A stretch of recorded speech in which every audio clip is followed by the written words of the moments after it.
नमस्कार दोस्तों, धुरंधर चैनल पे आप सभी लोगों का स्वागत है। आज आप सभी के समक्ष एक छोटा सा वीडियो लेके आया हूँ जिसका नाम है एसएसबी मंत्रा। जी हाँ दोस्तों, एसएसबी यानी कि सर्विस सिलेक्शन बोर्ड, जो कि बहुत ही इम्पोर्टेंट फेज है इंडियन डिफेंस एकेडमीज में एंटर करने के लिए। आज हम इसी से रिलेटेड थोड़ी सी बातें करेंगे। दोस्तों, स्कूल समय से ही बहुत से candidates different different competitive exams की तैयारी में जुट जाते हैं, लेकिन जिनको डिफेंस फोर्सेस में एंटर करना है, उनके लिए एनडीए और सीडीएस दो महत्वपूर्ण एग्जाम होते हैं, जो कि दोनों यूपीएससी द्वारा कंडक्ट किए जाते हैं। जब वो एग्जाम्स क्लियर हो जाते हैं, तब वो कैंडिडेट्स सीधे सर्विस सिलेक्शन बोर्ड की तरफ बढ़ते हैं। लेकिन जब वो सर्विस सिलेक्शन बोर्ड की तैयारी शुरू करते हैं, तो उनकी शुरुआती तैयारी का पैटर्न भी वही सेम होता है जो उन्होंने रिटन एग्जामिनेशन में कंडक्ट किया होता है। रिटन एग्जामिनेशन के दौरान भी उन लोगों ने किताबें, अखबार, इन्हीं सब चीज़ों पे फ़ोकस किया होता है, और सर्विस सिलेक्शन बोर्ड के दौरान ज़्यादा से ज़्यादा दौड़-भाग। लेकिन क्या ये तीनों चीज़ें काफ़ी हैं? जी नहीं। आपका समय खत्म होता चला जाएगा, लेकिन सही दिशा की तरफ नहीं बढ़ पाएँगे। इन एक्टिविटीज़ के दौरान आपको एक इम्पोर्टेंट एस्पेक्ट को अपने दिमाग में रखना है, और उसी इम्पोर्टेंट एस्पेक्ट को आज हम लोग अनलॉक करने की कोशिश करेंगे आप सभी के सामने। दोस्तों, ऑफिसर्स लाइक क्वालिटीज, जिसको ओएलक्यूज भी कहा जाता है, ये सबसे इंपॉर्टेंट एस्पेक्ट है सर्विस सिलेक्शन बोर्ड को क्लियर करने के लिए। अगर आपकी पर्सनालिटी में ये 15 ओएलक्यूज अवेलेबल है, जिसे सर्विस सिलेक्शन बोर्ड के ऑफिसर्स देखने में सक्षम हो जाते हैं, तो आपका रास्ता क्लियर हो जाएगा अकेडमीज की तरफ जाने के लिए।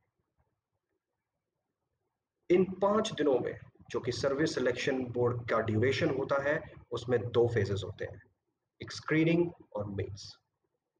स्क्रीनिंग में दोस्तों वर्बल नॉन वर्बल एग्जाम और पीपीडीटी, जिसे पिक्चर परसेप्शन डिस्क्रिप्शन टेस्ट कहा जाता है, ये क्लियर होते ही आप सेकंड फेज की तरफ बढ़ते हैं, जिसे साइकोलॉजिकल टेस्ट होता है, जिसमें thematic appreciation, word association, situation reaction और सेल्फ डिस्क्रिप्शन टेस्ट होता है।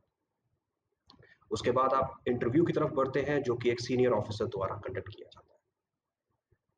इंटरव्यू के बाद आप जीटीओ की तरफ बढ़ते हैं, जिसको ग्रुप टास्क एक्टिविटीज बोलते हैं। ये टोटल 9 एक्टिविटीज होती हैं और आपको ग्रुप में कंडक्ट करनी होती है।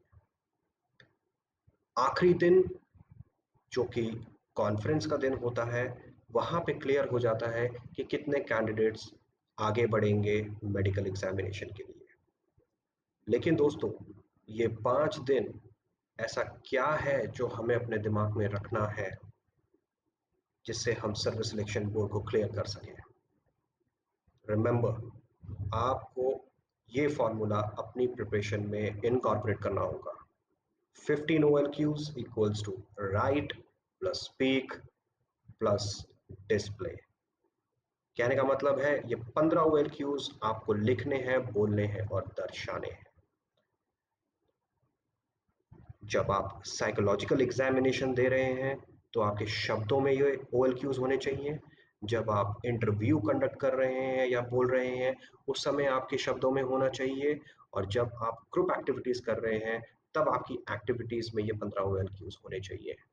अगर ये तीनों OLQs आपके, माफ कीजिएगा, अगर ये 15 OLQs आपकी तीनों एक्टिविटीज में शामिल हो गए, तो आपका रास्ता देश की जानी मानी एकेडमीज की तरफ बढ़ने के लिए क्लियर हो जाएगा। फिर आपने कोई भी सपना देखा हो, चाहे Indian military academy, air force academy, naval academy, ODA या एनडीए, आप आसानी से अपने लक्ष्य की तरफ बढ़ पाएंगे। तो इस फॉर्मूले के बारे में सोचिए और कोशिश कीजिए अपनी प्रिपरेशन में ऐड ऑन करने के लिए। अगर आपको और डिटेल जानकारी चाहिए, तो मुझे कमेंट बॉक्स में लिख के बताइए। मैं आप लोगों के लिए छोटी छोटी वीडियोस बनाता रहूंगा स्टेप बाय स्टेप। अगर आपको और जानकारी चाहिए, तो आप इस चैनल को सब्सक्राइब कीजिए। हैप्पी प्रिपरेशन, गॉड स्पीड, जय हिंद।